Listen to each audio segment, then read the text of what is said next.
they are responsible to see that children are safe. She saves our kids' lives every single day.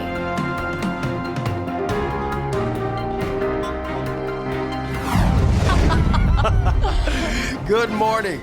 I'm Bill, and welcome to Reality Sports. Today we have an event that is going to keep you on the edge of your seats. It's the lower division of the Upper Regional Northern Sector semi-quarterfinals of the School Crossing Guard Triple Cone Competition. Jill, tell us a little about this event.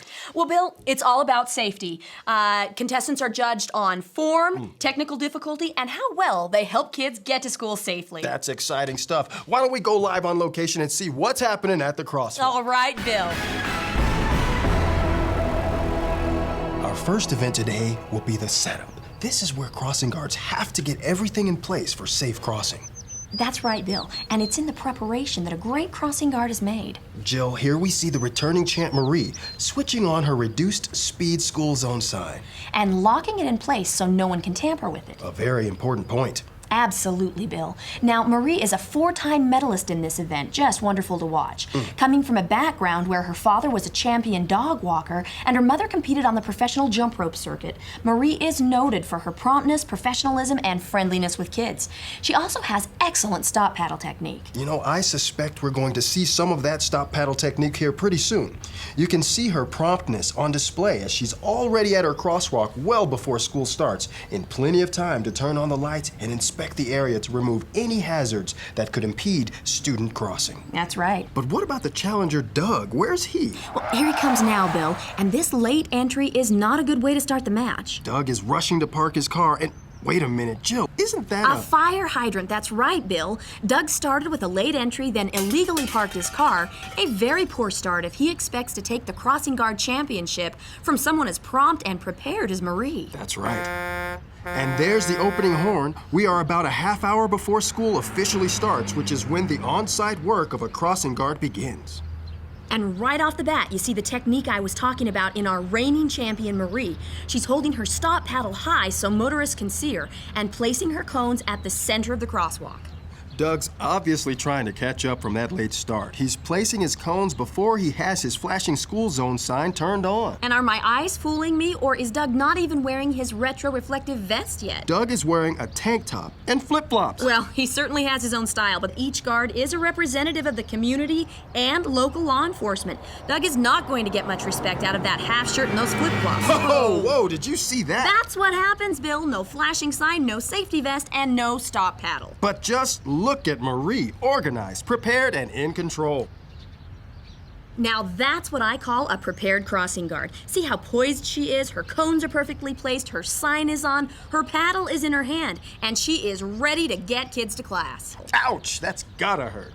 A really stunning performance by Marie, clearly blowing Doug out of the water in this, the first event of the Crossing Guard Triple Cone Competition. What fun! That's right. Stay tuned and we'll be back with more exciting coverage of the lower division of the Upper Regional Northern Sector semi-quarterfinals of the School Crossing Guard Triple Cone Competition. I want my kids to be safe. I want the school to be safe. We love our crossing guard. We have one across the street that helps cross our students from the school, and she's fabulous. She ensures that the kids maintain a formality and they obey the rules.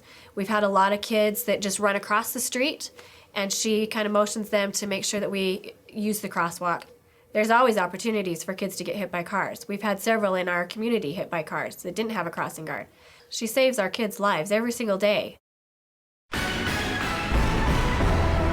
And we're back at the second leg of the Crossing Guard Triple Cone Competition, the unsignalized crosswalk event.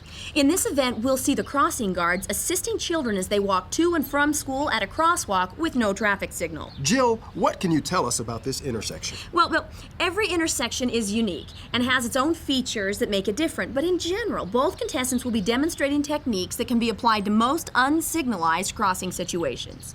Doug will be crossing first, and look at this, his wardrobe change is a vast improvement over what we saw in the last round. Oh, much better, Bill.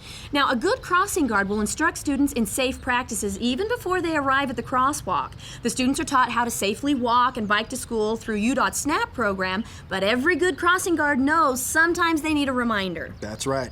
Doug is trying to get their attention, and he's waving his arms at the kids and... Oh! Oh, dear. A classic miss signal. That driver saw Doug waving his arms and thought he was motioning for her to go. Even though he didn't mean to mislead, Doug must be cautious about not sending confusing hand signals to drivers. His job is to direct students, not traffic.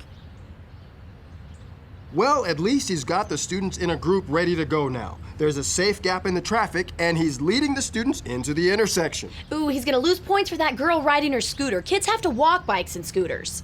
Oh! That's 5th grader Jenny Meldrum, who's dropped her book report in the exact center of the crosswalk. Oh, now another 5th grader's getting into the action. That's innocent flirting, Bill, right in the middle of 2 lanes of traffic. Now Doug has grabbed 5th grader Mark Jensen and is escorting him from the crosswalk. Doug's stop paddle is down, but worse than that, if the judges saw that, Oh, yes, it's a technical foul on Doug. it's a primary rule of crossing guards. You never touch the children, even if it is just to pat a child on the back or zip up a coat. And Doug does not like that call one bit. He's arguing with the judge. They're taking out the crossing guard quick reference. Let's look at an instant replay of that incident. Now, Doug is claiming that this was an exceptional case where he was moving the student out of danger. That is one instance when it's actually legal to lay hands on a child. But as we can see in this replay, the traffic was stopped, there was no immediate danger, and therefore the contact was illegal. There you go. I have to agree with the judges on that one, Bill. Well, another bad showing for Doug. Let's see how Marie does this round. Watch this, Bill. Marie assembles her group of students and makes sure they're paying attention. Ooh, see Carter de Havilland trying to sneak onto his scooter? Marie isn't gonna let that happen. Now she's watching traffic for a break when she can initiate her crossing. She makes a final scan. Left, right, left again. Then she leads into the intersection with her stop paddle. You will never see Marie confusing drivers by switching hands or waving her paddle the way we saw with Doug. You know, I look at that and I don't know why they don't have crossing guards in the Olympics. Wait, we have a wardrobe malfunction from 2nd grader Eloise McGrew. She's stopping in the middle of the street to tie her shoe. The stress on Marie at this point has got to be extreme. You'd think so, Bill, but look at that form! Wow. Stop, paddle up, eye contact with drivers. She's aware of Eloise and waits.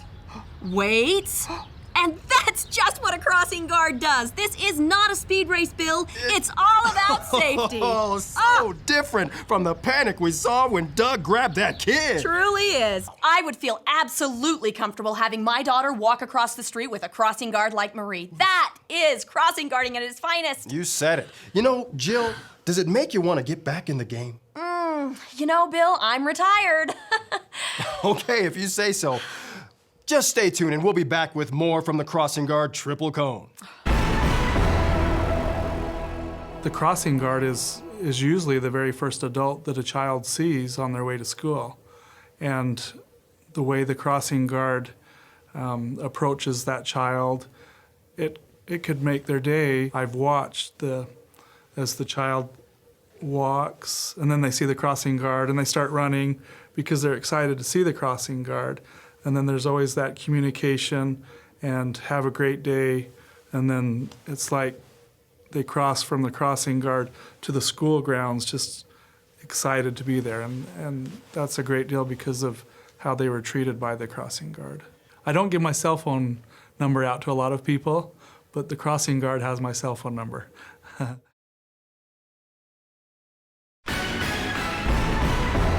And now for the final event of the Crossing Guard Triple Cone competition, the multi-signaled 4-lane crossing with bicycles. This is my favorite event, Bill, and this is where the slightest mistake can make a huge difference. Let's check in with our contestants. Marie, how do you plan to approach this most complex event of the competition? Well, it's about the basics. I just want to focus and execute. Just keeping the kids safe. That's what I'm all about. Thanks, Marie. Now let's hear from Doug. Doug, how do you feel about your performance so far in today's competition? Well, it's no secret I choked. I let the fans down, the kids, but most of all, I let myself down, so.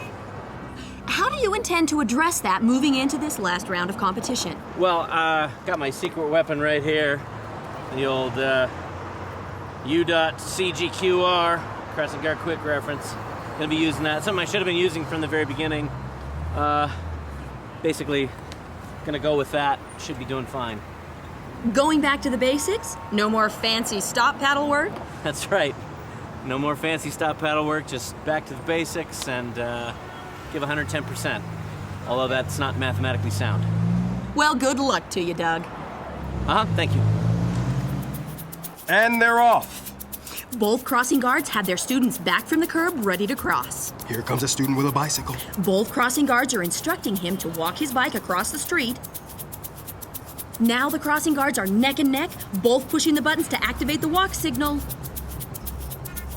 Marie gets her signal first, and she's crossing her kids. Both guards will have to cross several groups of kids in this event and keep a watch out for the unexpected. Whoa, like that jaywalker who just dropped Doug's cone into the left turn lane. No foul, but if Doug can't fix that, pronto traffic will be a mess. And he does it. Yes, Doug stays calm, clears the cone from the turn lane, and now he's ready to cross the kids. Whoops! Jenny, the dropper, has gone back to the curb where she started. She dropped her pencil, and now she's trying to cross with a signal showing only a few seconds left. But Doug is doing exactly the right thing. Latecomers have to wait for the next signal to cross. Would you call Jenny's behavior there a tantrum, Jill? The technical term is a hissy fit, Bill, and Doug handled it calmly and firmly, an excellent performance. And there's another flawless crossing by Marie. And Doug has a crosswalk Parker. That red car was completely blocking the crosswalk. Until Doug got his stop paddle in there. See that? Doug didn't direct traffic. He's not a traffic cop, and that would be another technical foul. But calm use of his stop paddle cleared that crosswalk. Some real challenges for Doug this afternoon. But that also counts for extra points for difficulty. Doug could be back in the game here, Bill. This could go right down to the wire. What a display of crossing guard prowess. Look at them both, paddles high, perfect eye contact, keeping the cars back from the crosswalk until the kids have cleared the intersection. They're alert, they're focused. There's a certain, majesty about it, isn't there, Jill? I can't help it. I get choked up when I see crossing guard technique like that. Oh! Did you see that? That was the distracted driver. The contestants were warned that he might make an appearance today. What's that? Is Doug writing in a notebook? Darn right, Bill, getting the license number. Look at that replay on that. The guy was talking on a cell phone and eating a falafel while making an illegal left turn. Both guards kept their kids safe, but Doug will get extra points for getting that license number and information about the distracted driver's car. And I'm guessing the driver's going to have a technical foul of his own. Doug has made an amazing comeback just by getting back to the basics listed in the Crossing Guard Quick Reference. Those extra points are going to make a difference, but will it be enough to beat Marie? They're tabulating the scores now, and... It's a tie! Oh, the final round of the competition ends in a tie between Marie and Doug. What a comeback! Crossing guards don't get any better than this. Stay tuned, folks. We'll be back in a moment. They don't receive the respect that they are due. If any given city had to do for a week without their crossing guards, the officers would pay a lot more attention to the school crossing guards, because you cannot quantify how many lives they save. You can't say, well, on this day, this didn't happen because the crossing guard was there, or this child didn't run out in the street because the crossing guard made them stop.